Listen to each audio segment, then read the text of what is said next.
Field Vision Sports presents The Matchup with Sasha Bushka. Kyler Murray kind of looks like a little kid running from his parents when he scrambles in the pocket. Scott Bushka.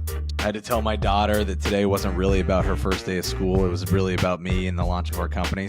And Cody Alexander. Randomly, no. As somebody who's been around football my entire life, I literally can say that I've never smelled smelling salts, nor have I ever seen anybody actually have smelling salts. I'm sure that they were used at some point. Like, share, and subscribe.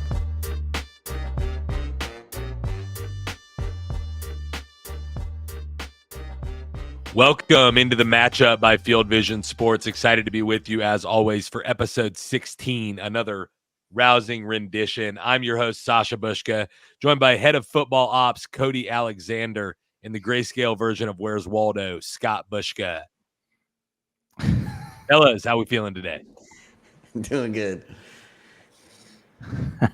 I wore this shirt to try to distract you because I knew you were going to say something stupid in your intro, Sasha. And you did. You delivered. Congratulations. Pumped to be here. Fired up about week 8. Chiefs added DeAndre Hopkins. See you later, rest of the AFC. Let's get into it.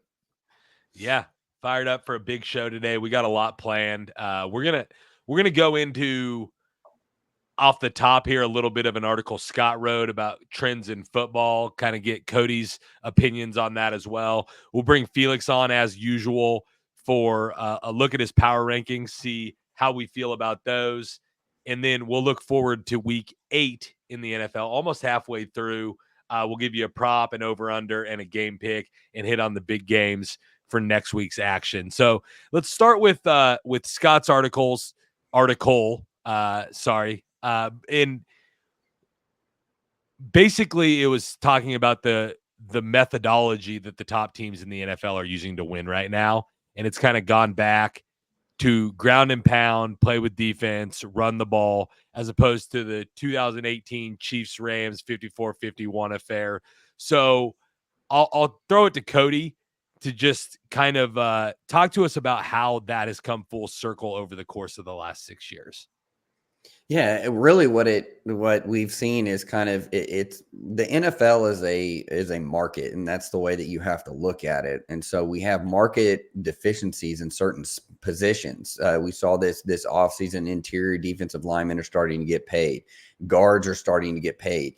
Teams are slowly figuring out that, edges and sacks are sexy, but if you can't get any kind of penetration through the middle of the box, or you're not being disruptive in front of the quarterback's face, a lot of these things, especially now that we have a lot of running quarterbacks or quarterbacks that can scramble effectively, you're kind of mitigating some of the things that you get from the edge. And so what we've seen is a shift overall, which is a predictable shift. This happens all the time in the NFL. We talked about it, I think, earlier this year on here, is that you're going to see a shift towards running the ball. Running the ball is about game control. I know we talk about this, I think, almost every week, at least in our meetings, if not the podcast, but we talk about game control all the time, being able to control the game.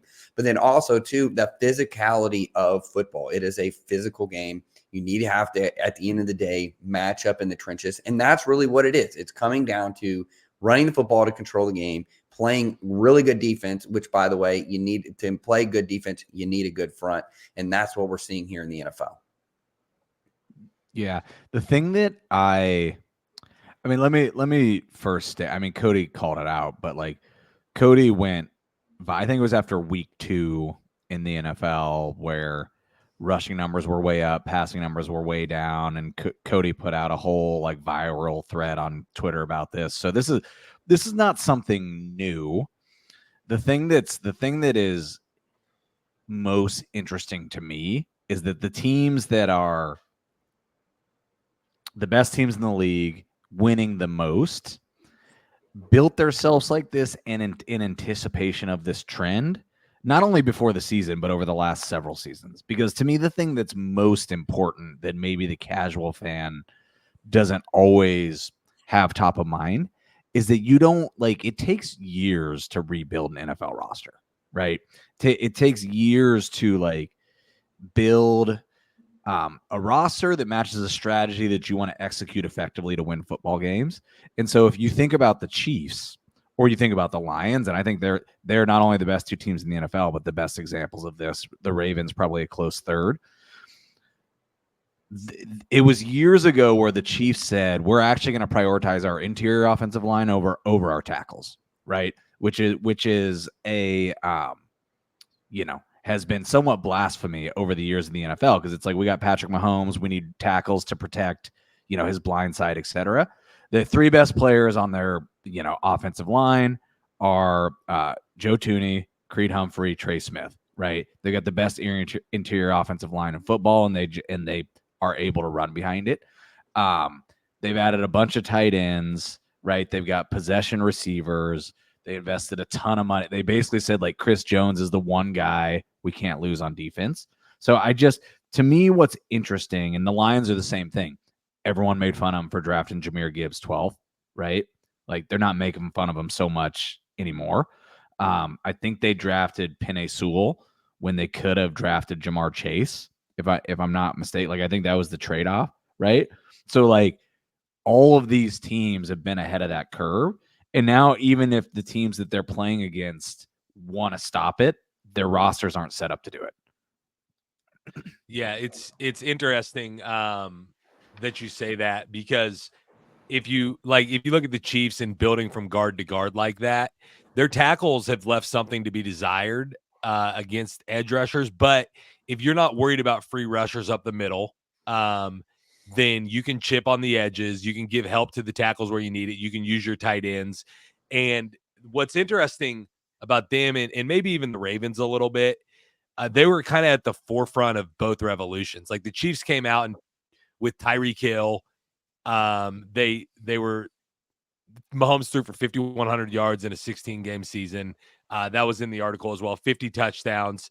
They were spreading it out, killing people all over the field. And then they let Tyreek Hill walk, paid Joe Thuney, just have re-signed Creed Humphrey. We'll see what they do with Trey Smith, and just kind of rebuilt their roster over the course of time to match where the NFL has gone now. It's a testament to the organization. The Ravens have been relevant through all of this as well. It's not necessarily, the Lions are maybe the exception, because they've only been really good the last couple of years, so they kind of built for this. But it's a testament to some of these organizations, 49ers as well, that have been good through both trends, that they kind of see the trends coming and are nimble in the course of changes in the NFL. Yeah, which is kind of the story of the. Sorry, Cody, I'll just quickly, and then you hop in. But to me, like, we say this all the time. This is what makes football so much better than, for example, baseball. Is like the game is amorphous, if that's a word. Like, it's an ever moving target where teams are constantly adjusting to each other, and the best teams just adjust faster than everyone else. Yeah, and the prime example here is the Chiefs. How many years in a row have we had pundits and fans crying for a receiver, crying for a top, get him a top level receiver, pay the $35 million, get somebody in there, and then they just balk on it, and they still win games, they still win Super Bowls, because that line and the run game is the catalyst for success. Yeah, it's interesting because there's been times where there's been free agents out there, and, like, no secret, I'm a Chiefs fan, and I've thought, like, let's go sign this guy, let's go sign that guy. But it's kind of one of those things. If you were going to sign that guy, you just would have never let Tyreek Hill walk. You just would have paid him what he wanted. So they made their choice when they made it. Now, it doesn't help when, like, you go out and give a 1-year deal to Hollywood Brown and he gets hurt, and then Rashee Rice develops into a player finally out of a receiver you drafted, and then he gets hurt. And so you do need some talent on the outside, and they've made a move, which we'll talk about when we talk about power rankings, to hopefully help with that. But they've obviously prioritized other things. So it's the other thing that differentiates football from a sport like baseball is the way the salary cap works. You have to be ahead of the game, because you can't just oh, this trend happened. Now we're the New York Yankees or the Los Angeles Dodgers. Let's go sign 3 players at the position that's popular in the NFL right now. You've got to draft years in advance. You've got to sign the right guys years in advance. And there's a reason like teams go from worst to first and first to worst all the time because unbalanced schedules, the way the draft works, and the way the salary cap works. Well, and to even go a little deeper into the article, talking about the inverse of this, I mean, how many years in a row have we talked about the Cleveland Browns might have the best roster in all of the NFL, and you literally are anchored by a lack of quarterback play.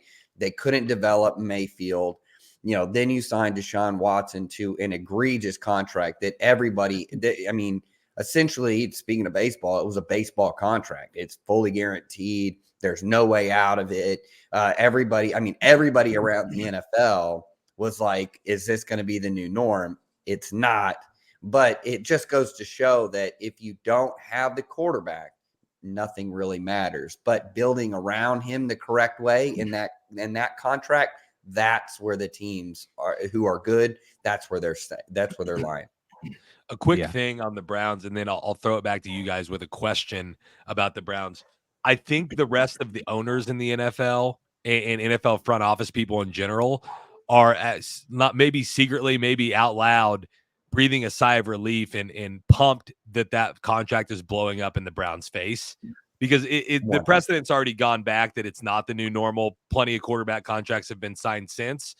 But if that contract worked out, somebody else would have tried to do it somewhere down the line. And so owners are pumped about that because they don't have to fully guarantee quarterback contracts moving forward.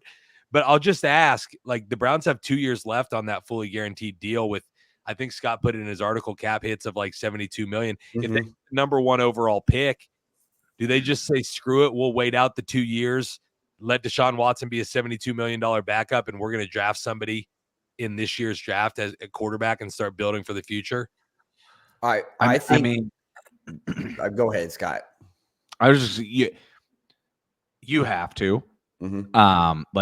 It is a Sunday marked like it's a total rebuild in Cleveland. They wasted the years of that defense being elite.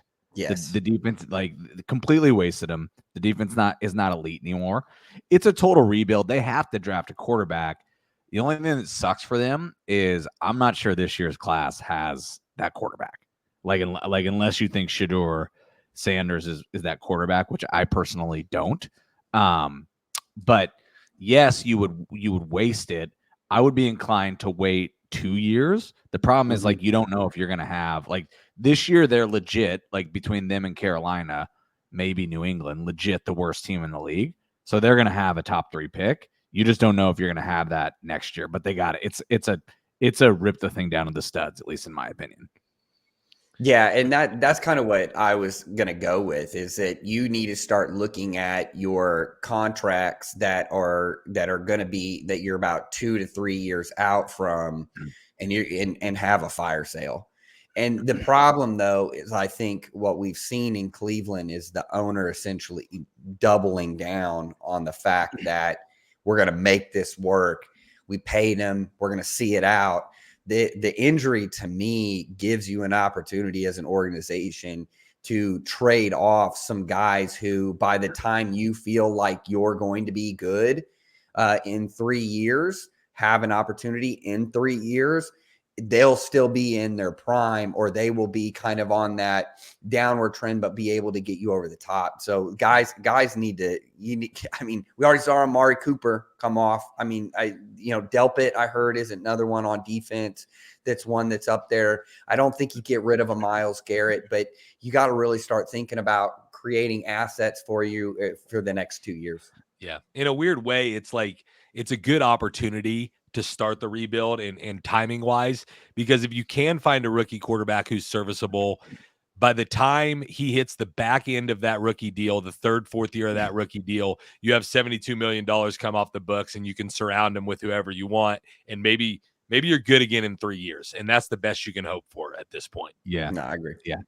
One thing, Sasha, just before we leave this topic that I didn't really think about when I was writing the article, but I do think is funny is you have teams like the Chiefs, the Ravens, the Lions, who are like always ahead of the trend and timed it right.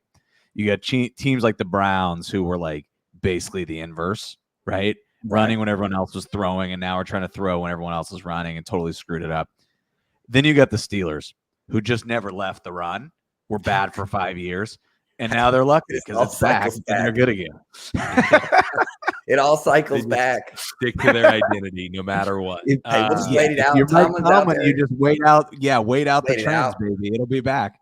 Yeah, the only thing that they do different is they're running cover 3 instead of cover 1. I mean, literally, that's the only thing that they've changed. They've just said, okay, we'll go with that trend, but like we're not going to do any of this NFL offensive stuff. We're just going to continue to go 10-7, 9-8 every year. Yeah, it's like I do think I think it was like somewhat missed in the debate between Fields and Russell Wilson is like their only legitimate offensive threat or weapon is George Pickens. Yep. And he literally like is just a go up and get it. You know, that's what he does. And it's kind of the only thing he has the ability to do, which is kind of perfect for Russell Wilson. Because Russell Wilson is either going to check down or just like throw it up in the air to Pickens. And so I think we missed the fact that like he's a way better fit for the best weapon that they have on their offense.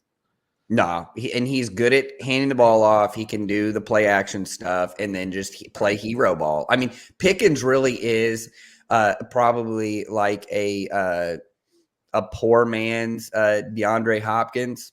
You know, in terms of for his generation, he's probably a poor man DeAndre Hopkins who is basically he's only a hero ball player. And you now have the best hero ball quarterback because no one can argue Russell Wilson can throw a fade route. That dude, there's one thing, he drops it in a bucket. There's one thing that you just, when you walk away from watching Russell Wilson, you're like, well, the one thing he can do is throw a fade route.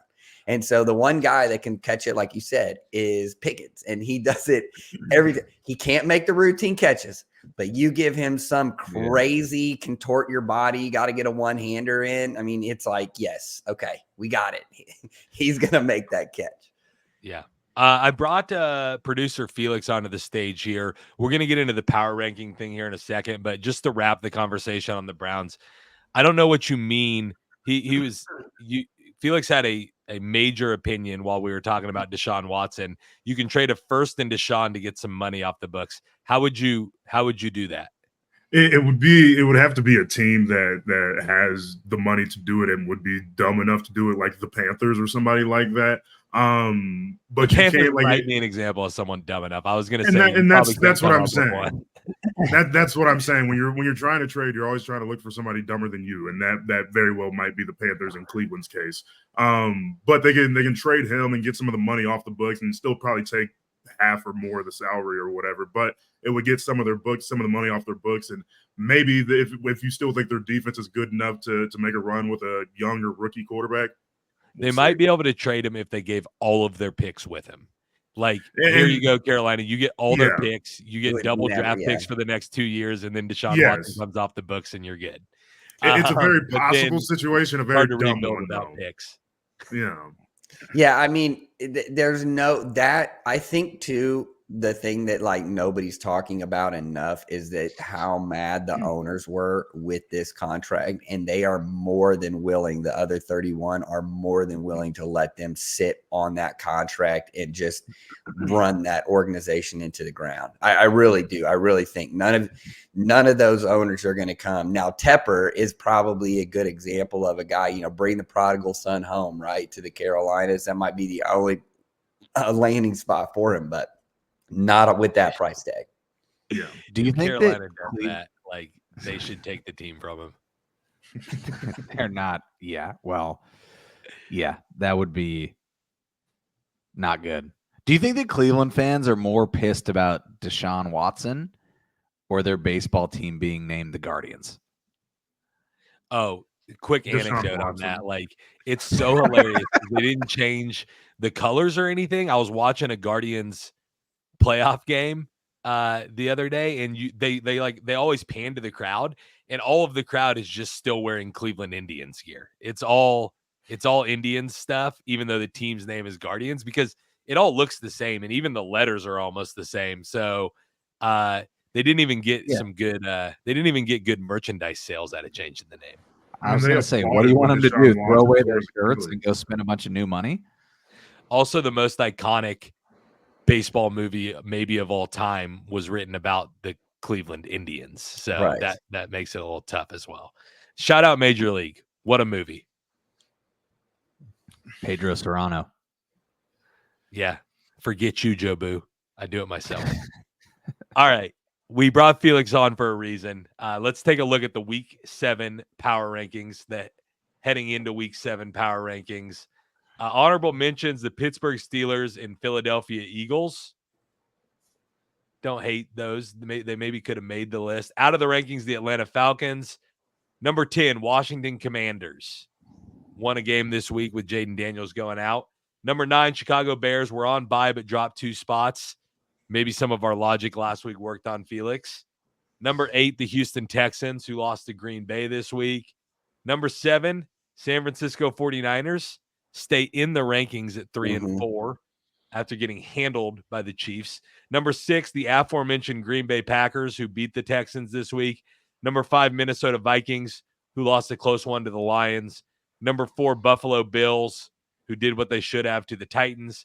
Number 3, Baltimore Ravens, 5 wins in a row for them. Number 2, Detroit Lions. And number 1, Kansas City Chiefs, who are the lone unbeaten team left in the NFL at 6-0. Scott, Cody, any problems with these rankings? Go ahead, Scott. I'll let you go first. Thank you, Cody. I appreciate that. You're a hell of a guy.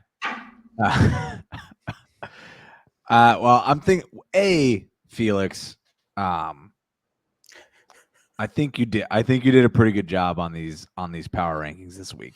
So let me compliment you. Let me follow that up by saying, I also think we're starting to get clarity on who's good in the league and who's not. Like, to me, that your top 5, really good, spot on. I would have had it ordered the exact same way. I also think, like, there's not a ton of argument to be had that those are the top 5 teams in the league. Like, the one thing I could quabble with or debate is whether or not you put Green Bay above Minnesota, which I think I probably would. But that's close. My biggest complaint is still the Bears. I still don't think they deserve to be there. I don't know that we need to quabble with it. I would have the Commanders higher, especially with what they did to an obviously terrible Carolina team, but with Marcus Mariota, which just means that like, it feels like that is more than just Jaden Daniels being a flash in the pan.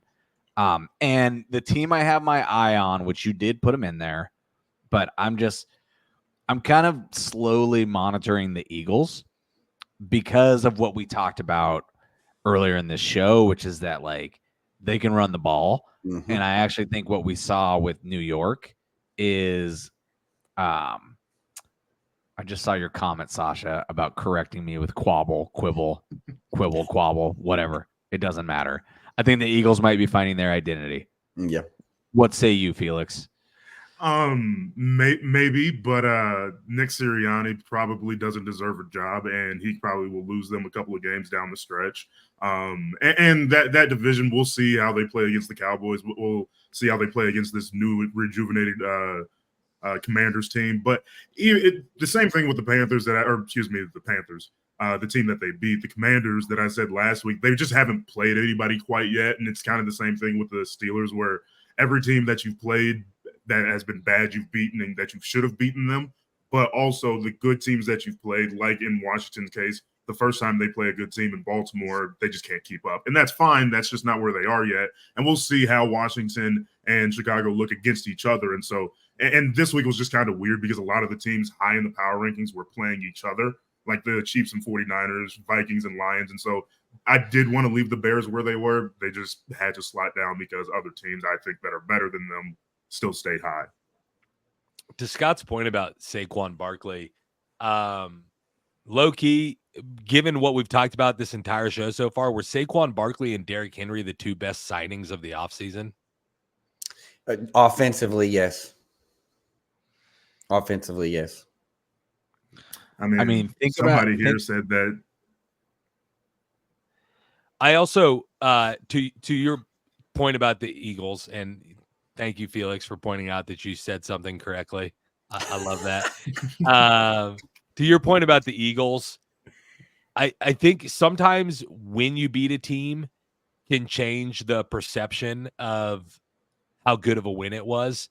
And so now, to be fair, not a lot of people are high on the Eagles right now anyways, but they beat the Saints in week 3, right after the Saints smoked 2 teams, weeks 1 and 2. But then we've seen the Saints kind of fall off the map since then. So that win doesn't look nearly as good as it did at the time. And so sometimes you catch teams when people think they're good, and then you get credit for the win. Then we realize that team's not good, but people don't discredit you later on for that. So I agree. The Eagles haven't really beaten anyone to write home about to this point in the season, except the Packers week 1. Yeah. Yep. Yeah. In Brazil. And so, yeah, I will just, Sasha, to your point about Saquon Barkley and Derrick Henry, and not to like continue on the theme of the league meta and how important rushing the ball is right now, and quite frankly, how important running backs and how undervalued running backs are. Like, think of the value they brought to their team relative to any of the big name receiving free agents that happen in the offseason, right? Like CeeDee Lamb in Dallas, Jalen Waddle re-signed in Miami, Calvin Ridley in Tennessee, like even Brandon Ayuk in San Francisco. Like, none of those substantially changed the dynamic of their teams, or quite frankly, like had a major impact on how good they are. And the running backs have like brought a new dynamic. So I just think it like continues to reinforce this point. The only counterpoint I'll make to that is everyone you mentioned there, except for Calvin Ridley, and basically all the receivers re-signed with the teams they were already on. So it's harder to see an impact. It's just like status quo, whereas those two guys both switch teams. But it's also like $12 million instead of $35 million. So it makes a lot of sense. Right. I couldn't really, other than Calvin Ridley, come up with a good receiver that's sweet. I mean, it's because teams are not letting them switch. They're valuing them the way they value quarterbacks. You don't see quarterbacks switch teams often. And I don't know that I'm making this argument, but like you might be able to, like, what if Dallas had taken that $35 million that they're giving to CeeDee Lamb and invested it in offensive and defensive line, just out of shits, right? Or what if San Francisco had said, we're not going to sign Ayuk, right? But we need to add, like, I don't know what San Francisco would add. Interior, right? They need an interior defensive lineman. The way a lot of these and offensive linemen, right? Mm-hmm. Yeah, it's oversimplifying it a little bit just because of the way the NFL salary cap is. Most of these guys' deals weren't done. Like, they would have had to trade them to not have them. They had years left on their deals. They just wanted new ones. And a lot of times with the signing bonuses and everything, you actually clear cap space in the short term by signing someone. But it's definitely a good point. Like, allocate resources other places, get draft picks. There's only been one team with the balls to let like a top tier receiver go and get the draft picks in the cap space, and they've won the last 2 Super Bowls. So yeah, Buffalo with Stephon Diggs this offseason, right? And if you think about Houston, they brought in Diggs and Mixon is clearly way more important to what they're trying to do than Diggs is. Yep. Yeah, 100%. And those are both good call outs, and both as far as the Bills go, and the Bills are playing pretty good football right now, number 4 in the power rankings. Cody, did you have anything to quabble with in the power rankings? Yeah, I'll go quick. My biggest concern is San Francisco is way too high. I think if there's an argument for somebody to go, and it looks a lot different now this week than it did last week. I think too, with the whole point of the power rankings too, is like, we got to look at these teams and what they're looking, what project them a little bit forward. I mean, this is a team that, let's just be honest, Christian McCaffrey McCaffrey probably is not going to come back. If he does, it'll be late. And that point, if it looks like they may not even make the playoffs, they probably just shut him down. So I just don't. Who's Purdy going to throw to? I just don't see him overcoming that. I think that you have the Bills probably a little bit too high. I like Green Bay and Minnesota probably be a little bit higher. I don't know if anybody knows. And look, I am not a box score watcher at all. But if go and look at the box score of the Lions and the Vikings, the missed 2-point the 2-point try is the only thing separating. They look identical. It literally looks like somebody like if you look at the ESPN box score, it literally looks like somebody put a mirror on it, and it is the exact same on the other side. So I just think like those two teams, we're going to see that again. Detroit had an unbelievable game plan. Ben Johnson, to me, is going to be a head coach somewhere next year. So that is to me, those would be the only ones. I'd have the Bills a little bit lower because I think the NFC North is playing probably the best football around the NFL. And then San Francisco probably should have dropped out. Now, who are you going to replace them with? I would have replaced them with the Eagles because I do agree. I think the Eagles are finding stride. I think the Eagles are Fangio takes a little bit of time to work out. But then also, too, on the offensive side, I think Kellen Moore's pretty much figured out we need to give Saquon the ball all the time. Right. I think first with San Francisco, I'm just kind of respecting Kyle Shanahan for being a consensus top 5 coach in football. And I think that he can figure it out with at least somewhat with what he's got. He's still got his quarterback. And so that's still something. When we'll see with the guys coming back, we'll see with Debo's illness and Ayuk's out for the season, Juwan Jennings, and all these different guys, Pierce all coming on. So they'll have a couple of guys coming back throughout this middle part of the season. But you're right. They got off to a terrible start. They're 3-4 below 500. But again, they have a head coach who is guy that we all believe in and trust, with, especially when his scheme is taking over the entire league. With the Bills, I think what impressed me the most with the Bills this week is that they kept it tight with the Titans, and I feel like that would have been a game that Buffalo would have lost in the past, where like they had that game a couple years ago where Josh Allen wasn't even the best Josh Allen in the game because the Jags, Josh Allen had like 3 sacks or whatever it was. It was like a 9-6 game, and that felt like what it was going to be with Tennessee. But then in the second half, something clicked. I don't know if it was Joe Brady saying something in the locker room, getting the offense going or whatever it was. But then I think it was like 24 unanswered, and they end up winning 34-10. Again, it's kind of like what you guys are saying with the Commanders. Sure, it's the Titans, and like the Commanders just beat the Panthers. But at the same time, they did exactly what they were supposed to do, even when it looked like they weren't about to. Yeah. I do. I'll just say this, Felix. I think your power rankings are perfect. I've got nothing because I want to take the conversation in a different direction for a second. I want to look at the top of the power rankings, the Lions and the Chiefs. I think most people are in consensus there with those two teams at the top. The only team I could people are falling in love with the Ravens right now as well, but the Lions fell down 10-0 to the Vikings and had to come back to win. But a large part of why they fell down 10-0 is they fake punted on their first drive from like their own 30.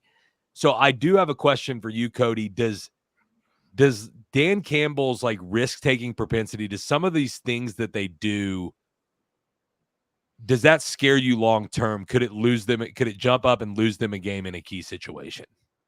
Well, I think you play law of averages, yes. I do think, though, that that's part of their culture. And I think that it's important for him to run that. You know, NFL is still a very much coach-led sport. This isn't the NBA where essentially the players are running it. Major League Baseball is just the manager is kind of just a glorified here. These are the guys that are going to bat this week. You know, we're going with this pitcher, kind of a manager. I think scheme matters in the NFL. And then 2, your culture matters. It's a team sport. It's the most unique sport in the world. All 11 have to be doing the exact same thing and going in the exact same direction all the time. And so stuff like that, I think when you look back, if they lose a championship game or they lose the Super Bowl because he decided to punt for it on their 30, it wouldn't have mattered. But I think internally they know what they've got. They know what they're doing. And to me, I think that it just goes with what they are and who their culture is. So I hope that he doesn't change. And you don't want to play scared.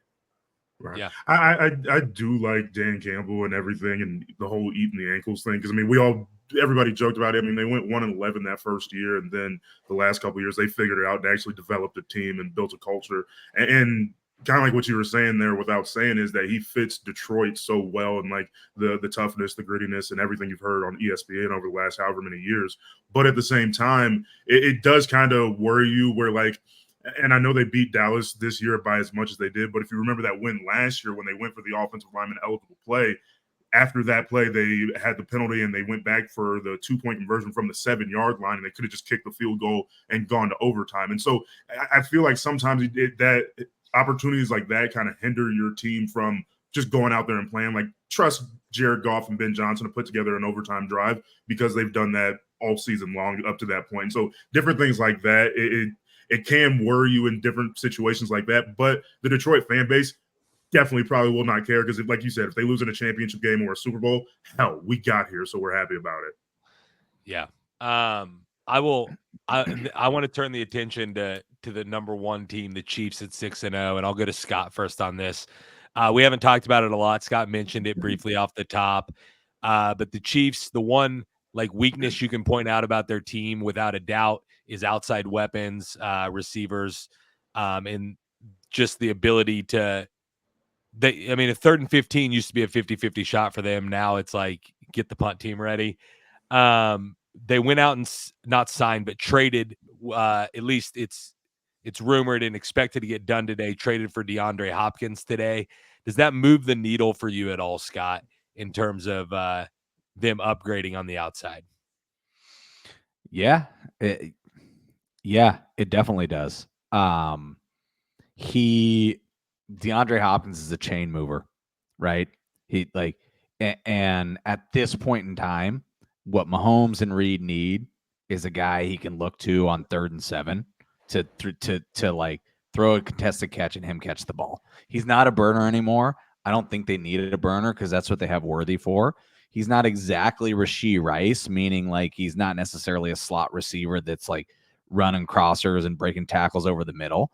But I think they want Juju to fill that need, like if he can come back from this hamstring. And so I think he's a really nice compliment to what they do. And the reality is like if you have him playing X, a true X receiver, Kelsey, Juju kind of filling the Rashee Rice role with Worthy over the top, I think it's a nice collection of receivers. And they like the Chiefs have proven it. 2 years ago was Kadarius Toney, last year was Mecole Hardman. They've proven they can pick guys up, mature guys. Well, let me take that back. Kadarius Toney is not mature. They can pick guys up at the deadline, and by the time you get to the playoffs, those guys are going to be making a difference. So of course it moves the needle. They needed to do it. I'm glad that Veach did. Yeah, I think a couple of things like DeAndre Hopkins is obviously not as good as he once was. We'll see if he can be as good once as he ever was. But a couple of things work in his favor. Felix hates it when I say that. But a couple of things work in his favor. Regular like, Toby Keith over here. Even though he's not as good as he used to be, he's better than what the Chiefs have now. So that makes it a smart deal. And then also he will be better with the Chiefs than he would have been otherwise or would have been for the Titans. So those both boxes get checked, and I think it's a smart deal. I mean, we'll see. He's going from Will Levis to the guy who's leading the league in interceptions. So, I mean. You don't believe that, Felix? Bunch of Chiefs homers. That's just a fact. That's just a fact. All I do is spit facts, dog. Yeah. All right. Fair enough. Well, we're a little overtime on the looking back portion. We're going to take a quick break and come back and look forward to week 8. It's going to be a good Magic 8-ball week. You're listening to the Matchup by Field Vision Sports. See you in a second. Can I go pee really quick? Yeah. I might too.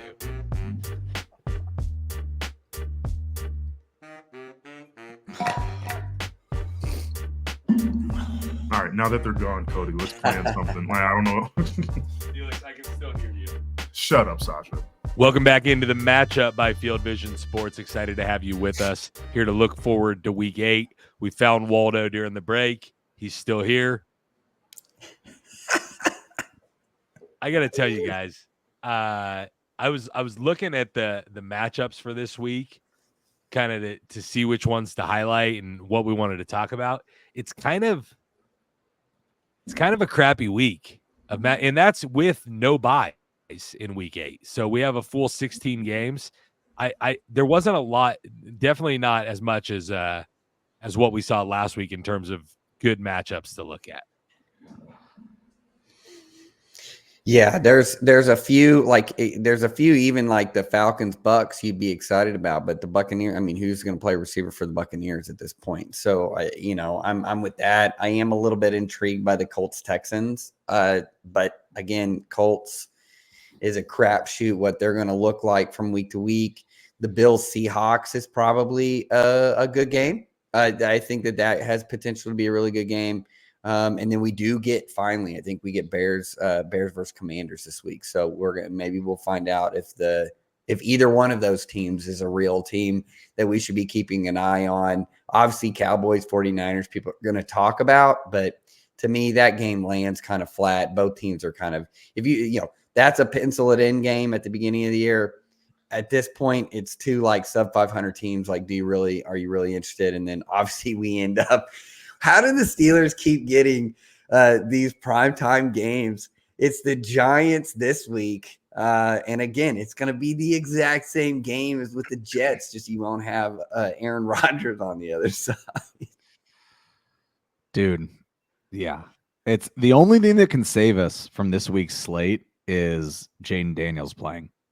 If Jaden Daniels doesn't play, it will officially really suck. Yeah. I will say the Thursday night game has the potential to be better than most terrible Thursday night games that feature teams that no one wants to watch, like the Broncos.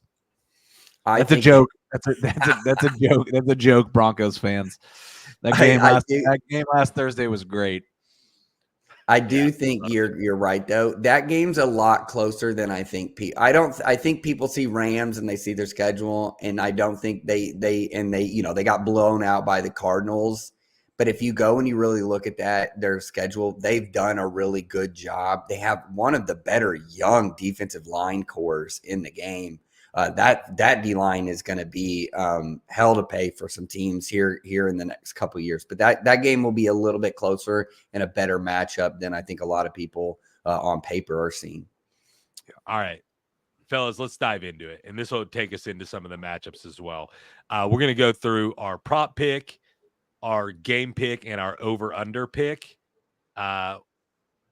Just real quick accounting. Last week, Scott was 0-3. Didn't go quite as planned.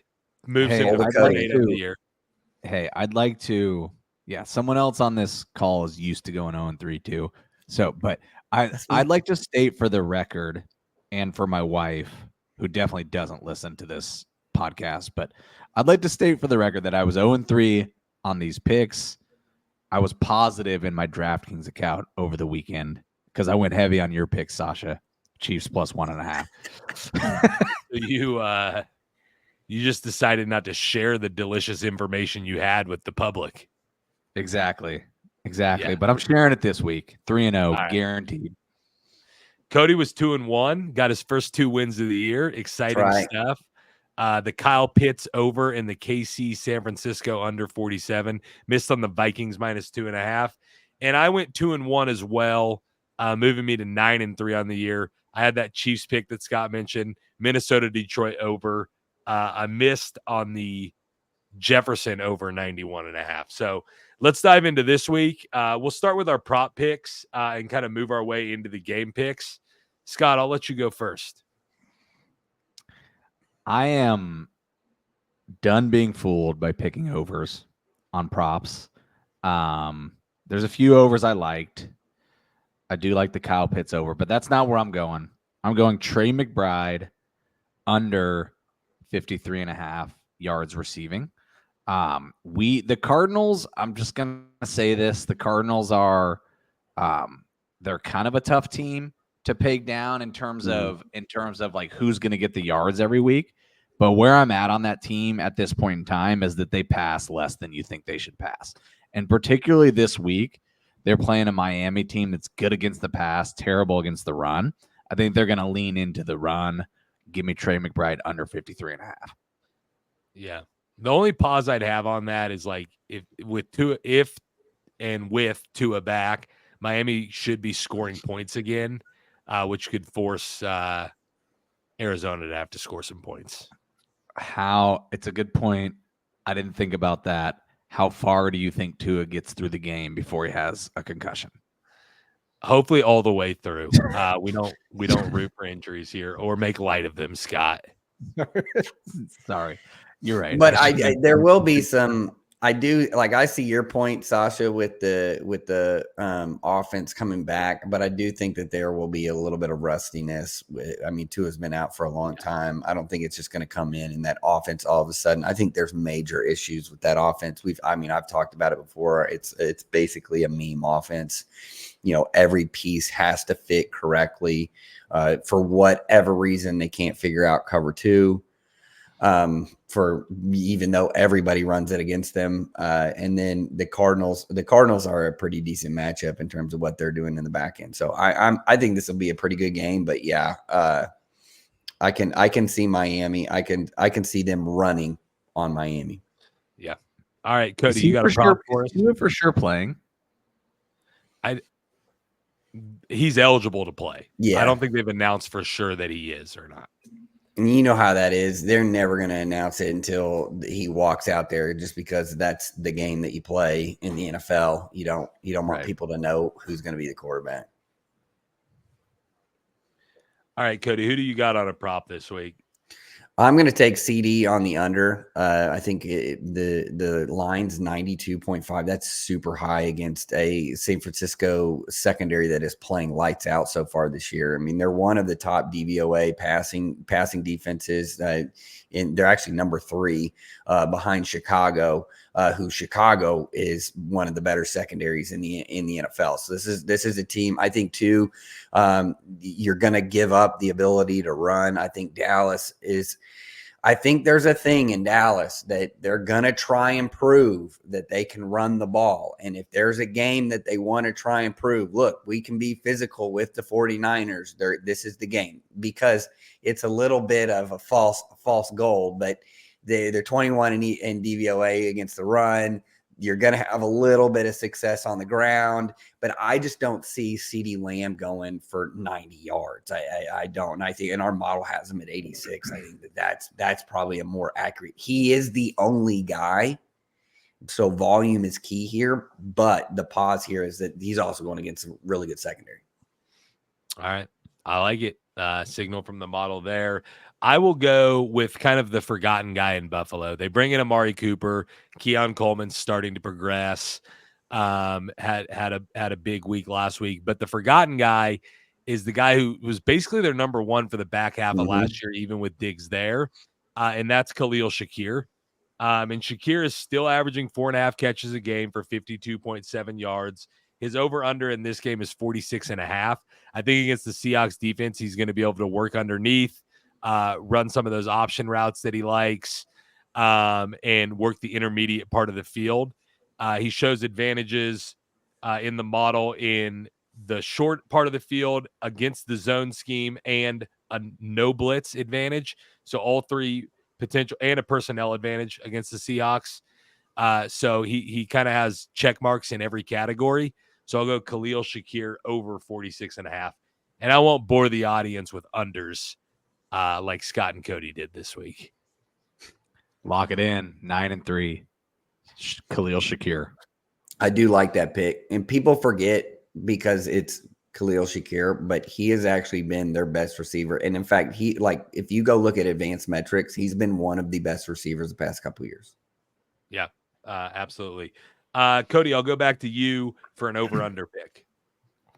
Yeah, I'm going to go with the Bills and the Seahawks being over. I think the number's at 47. Our projection is a little bit over that, but I do think that this is a game that's probably going to see a little bit of scoring.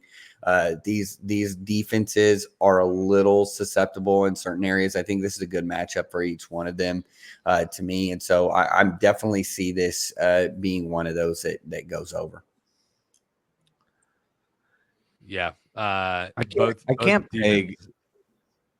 Yeah, Cody, I don't know. I know you are familiar with this defense, but I just can't peg Seattle's defense. They're like all over the place. It's like they give up a million points. So I thought that Atlanta was going to shred them last week. Clearly, I was wrong. Well, they got Murphy back, and the problem with Atlanta is that they need to be able to run the ball. Kirk Cousins can't, and there's some things that McDonald did in that game, very subtle. To the naked eye, you're probably not going to see it, but he did some things with some simple line movements to really protect that run. They don't really have a third corner. And so the problem that you get is and that Buffalo can cause some problems with them is getting into some of these 11 personnel sets that they now can. Now they have Amari Cooper. You can kind of pick on that, make them kind of decide what they want. They've had some injuries too. They're getting guys back. That's why it's been a little bit of a roller coaster. But I think, and again, you have Buffalo traveling to the West Coast. I just feel like this has all over it. This is, and not like 30 to something crazy, but this has definitely can get into the 50s. I like it. Scott, you got an over under for us? Yeah, I'm going Sunday night Cowboys Niners over 46. I just don't like either of these defenses really. I know Brock Purdy threw 3 picks last week, but the Niners gave the most points to the Chiefs all season at 28. The Chiefs were 4 for 4 in the red zone, which they haven't been able to do against anyone.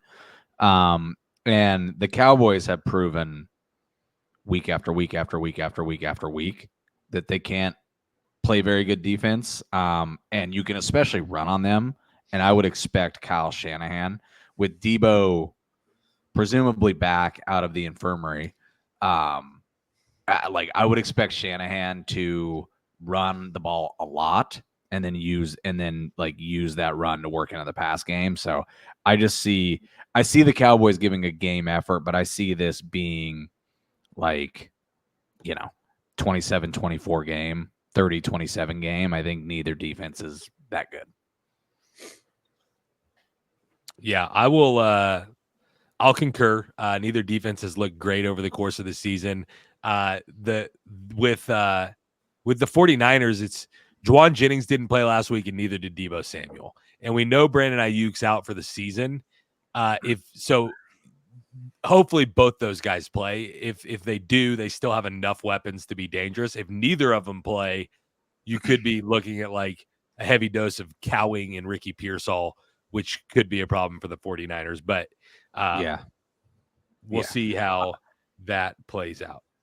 I also think this just screams Cowboys down 14-0 before you blink, which I think is good for them, like trying to come back and throwing the ball a lot, which worries me a little bit about CD's under.